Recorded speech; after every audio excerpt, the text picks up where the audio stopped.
Pemirsa, sehari setelah Hari Raya Nyepi Tahun Baru Saka, masyarakat di Banjarkaje, Desa Adat Sesetan Denpasar, kembali menggelar tradisi omed-omedan Jumat sore 20 Maret 2026.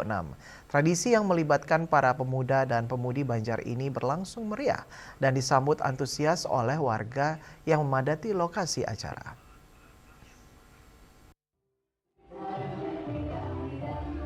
Suasana Banjarkaje, Desa Adat Sesetan Denpasar tampak ramai sehari setelah pelaksanaan Nyepi. Ratusan warga berkumpul untuk menyaksikan tradisi omed-omedan yang rutin digelar setiap tahun. Pelaksanaan tradisi omed-omedan diawali dengan persembahyaan bersama, kemudian dilanjutkan dengan prosesi utama yang menjadi daya tarik masyarakat.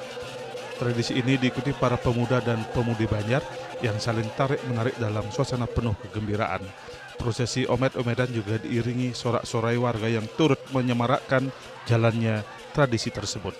Selain menjadi ajang kebersamaan bagi generasi muda, tradisi ini juga diyakini sebagai simbol mempererat persaudaraan serta menjaga keharmonisan antar warga Banjar.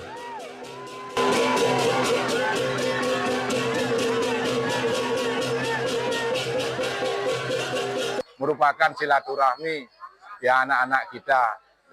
Nah, di tahun 1980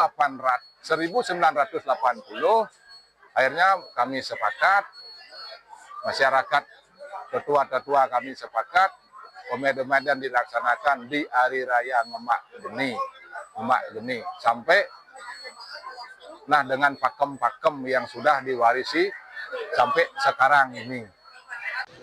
Dengan tetap menjaga nilai adat dan tradisi yang diwariskan leluhur, masyarakat Banjarkaje Sesetan berharap pelaksanaan omed-omedan dapat terus dilestarikan sebagai bagian dari kekayaan budaya Bali.